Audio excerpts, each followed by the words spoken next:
Is weight loss one of your goals for the new year? I have two cornerstone habits that I teach my clients that if you do these two things, and don't worry, it doesn't include a bunch of hard exercises or depriving yourself of the foods that you love. Tune into today's podcast because I am going to reveal the two habits that if you do these, you will have just tremendous success in your goals for 2023 and never have to go on another diet ever again. Let's get started. You are listening to the Done with Dieting podcast, the podcast for women in midlife who are done with dieting but still want to lose weight and feel good in your clothes. You know that diets don't work long term, but you feel like there's this secret that everyone else knows that you just haven't figured out yet.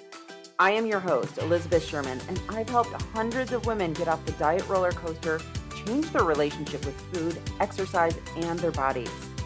Through this podcast, my goal is to help you too. Welcome. Let's get started. Hey everyone, welcome to the Done with Dieting podcast. This is episode number 102, and if you are listening to this in real time, this is the last podcast of 2022. Where did this year go? I have absolutely no idea. So, since this is the last podcast episode of 2022, right now it is that week in between Christmas and New Year's where lots of people take the week off and you're reveling in your gifts that you got, and there's lots of food around the house and everyone's relaxed and you're not working very much, or if you are working, it's usually pretty low key. And this week is just so interesting, right? Because no one really knows what day it is. Is it Tuesday? Is it Friday? When do I have to go back to work? I don't know. And so that is just so fun because it really allows us to have that downtime that we really seek. For some of you, you may be thinking about New Year's, and you may be thinking about what is it that I want to accomplish in the new year. And I've done podcasts on goals and things like that. And whenever we want to look at the future, one of the things that we always want to do is we also want to look at the past. And we only want to look at the past, though, from the point of view of learning. Like, what did I accomplish this year? Having a review process is always really helpful. But today, what I want to talk about is weight loss, but I want to talk about weight loss from the standpoint of the two cornerstone habits that, when implemented, will make the biggest impact on your weight loss if weight loss is a goal for you. The first habit that I want to talk about is how to eat just enough. And if you have received my 8 basic habits that healthy people do, you will know that this habit, eat just enough, not too much, is one of the 8 basic habits. And it's one of the basic habits because it really works. Now, oftentimes, the reason that, not always, but sometimes, the reason that we gain weight is because of overeating. And so, for many of us, myself included, I grew up with the very familiar feeling of feeling overfull. But when I learned about how to eat just enough, it really changed my life. Now, why you might want to eat just enough and not eat to fullness, because they're different. And I'm going to talk about how to distinguish between the two in just a little bit. But the reason that you might want to start adopting this habit is that it actually really helps when you want to lose weight.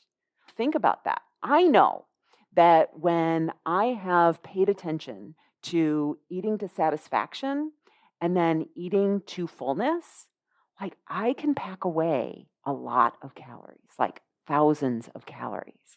And so if you're cutting down on that, that alone is going to reduce your calorie intake. And we know that calories in versus calories out is for sure the basis of weight loss and weight maintenance.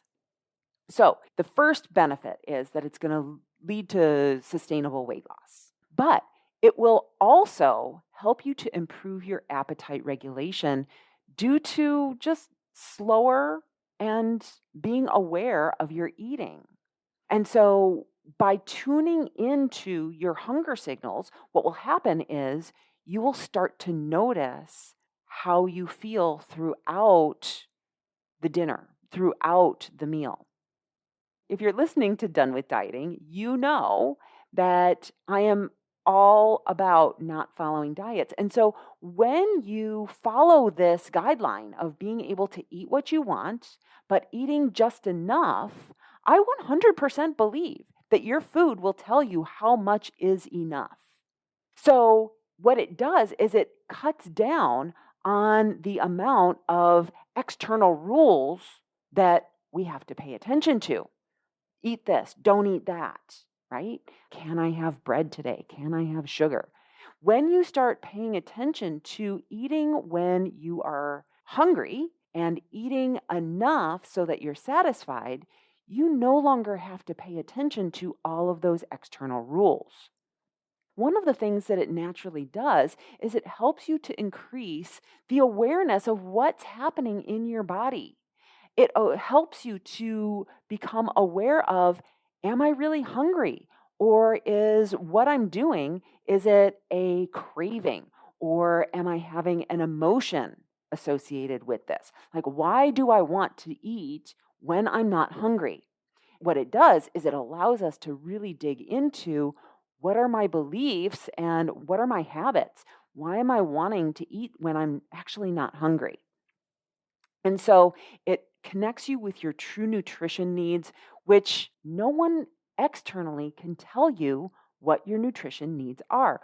When you start to observe how food makes you feel and you eat according to how food makes you feel, you naturally will start to eat things that are better for you and better for your body.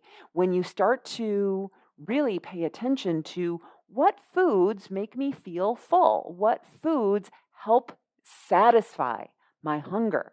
What foods make me still feel hungry? Or after I've eaten it, in 2 hours, I want to eat again, even though I know that I ate enough calories. So, those are some of the questions some of the benefits that actually come along with why we want to eat to satisfaction. Some other benefits that we have is, of course, it encourages digestion because you're not overloading your body, and it can actually help you to appreciate food more. You've heard me talk about this if you're a longtime listener, that for the longest time I thought that I loved food, but really what I loved was eating a lot of food. And so what I've learned since then is to really appreciate the food that I have. And then finally, it helps you to build tolerance for uncomfortable things. And I love this one because so often we're seeking comfort all of the time. We want to be comfortable. Well, all of us want to be comfortable, right? We don't want to feel negative emotion. Our brain hates hearing no. And so when I see a plate of cookies or amazing creme brulee, like that's one of my favorite, or tiramisu, love that. If it's there in front of me and I tell my brain no, that's painful. That's uncomfortable. Our brain hates hearing the word no when it comes to things that are pleasurable.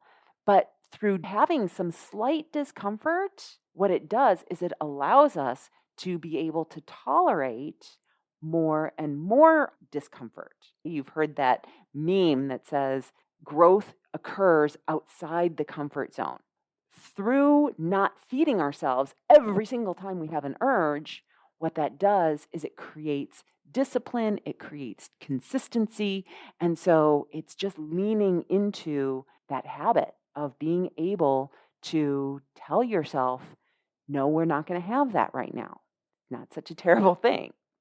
So I have a couple steps for you to eat to satisfaction. The first thing that I did was I cut down my portions by 20%. The eye can't really see a reduction on your plate of 20%. Some people will suggest that you use different bowls or plates or whatever, and that's fine. You can do that as well. However, if you use the same plate, you can portion down just about 20%. Now, here's the thing. As you're eating, what you want to do is you want to tune in with how it is that you're feeling as you're eating. Now, this is actually really difficult, especially with the second cornerstone habit. The second cornerstone habit that I'm introducing in the middle of this is to eat slowly. I know that I am a fast eater. And if you are a fast eater along with me, or even if you're not, what tends to happen is we tend to match the eating pace of the people that we are eating a meal with. And so the more we can slow down, the more we can really tune into how our body feels as we're eating, that will eventually help us to feel fuller at the end of our meal.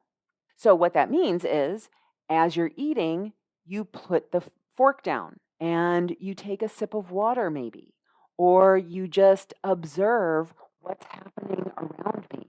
You take a breath, you look at your plate, you really taste the food and chew it.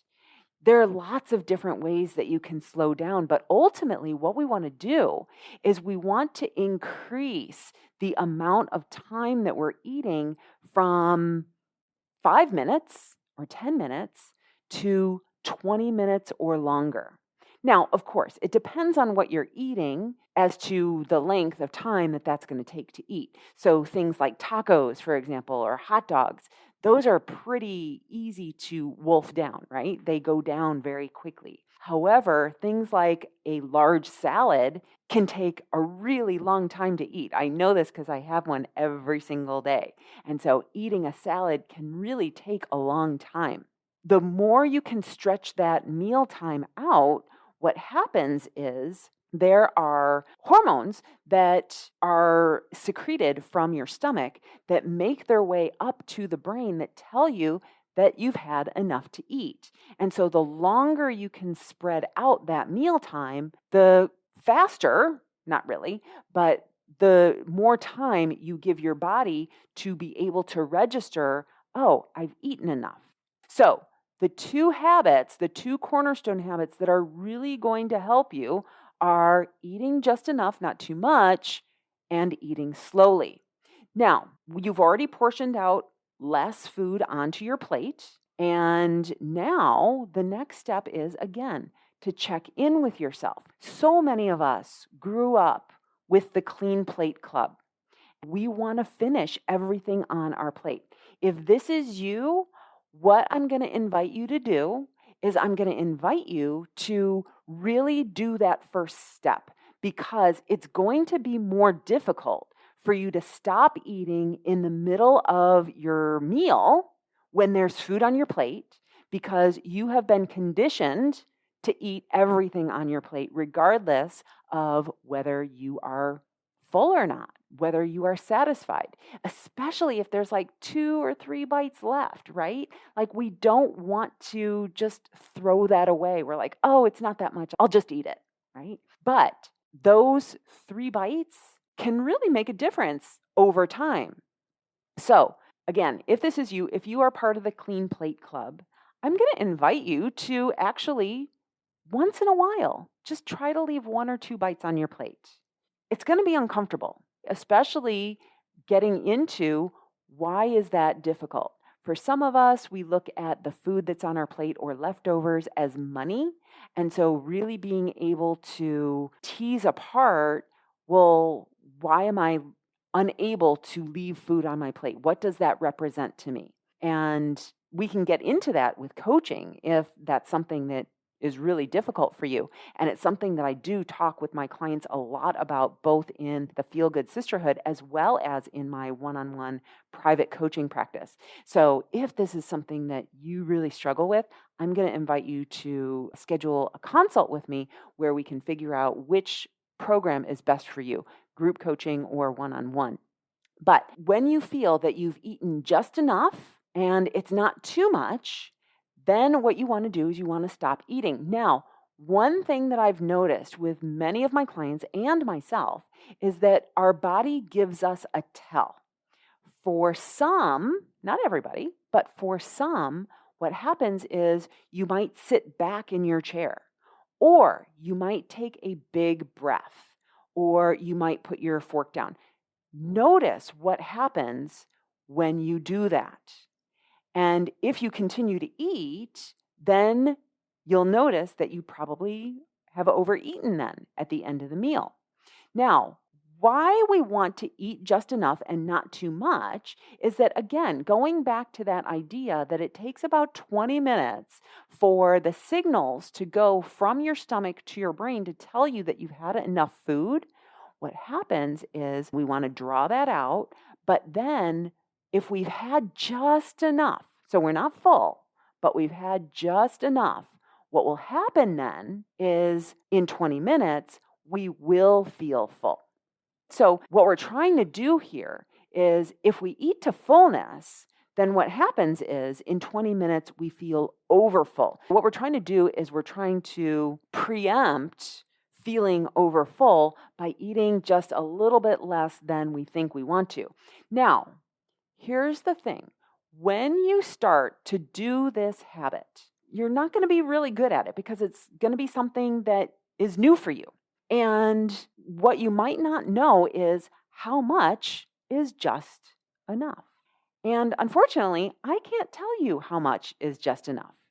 Again, going back to our bodies are all completely unique. And so therefore, your body might need more carbohydrate, your body might need more protein, your body might need more fat to comprise the perfect meal for you. And so what you get to do is when you've eaten just enough, what that looks like is you're like, well, if I finish now, I might be okay, but I really could eat some more. When we get to that point, that's when you want to stop. Now, here's what I tell my clients and what I'm going to tell you is that when you get to that point of satisfaction, not over fullness, and you're like, oh, but I'm really used to eating seconds, or I really could eat a little bit more. What we want to do is we want to wait.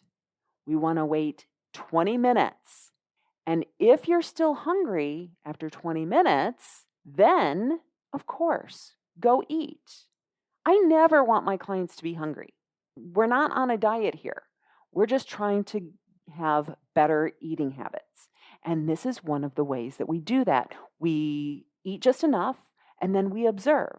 Am I still hungry? If I'm still hungry, then yes, let's eat some more. But if I'm not hungry, then I just move on with my day. Now, what will sometimes happen is that we'll get cravings. I know I get cravings because I love having something sweet after my evening meal. But being able to tell the difference and notice, how does my stomach feel? Does my stomach feel full? Does my stomach feel satisfied? And what I'm really looking for is something to taste? Or am I really still hungry? So again, making that determination. When you start this practice, as I said before, you're going to be bad at it. I know, and that doesn't make you want to try it. But when I started this process, it probably took me a good 18 months before I was able to do it on a consistent basis. Now, you may say, 18 months, I can't do that. I'll throw up my hands.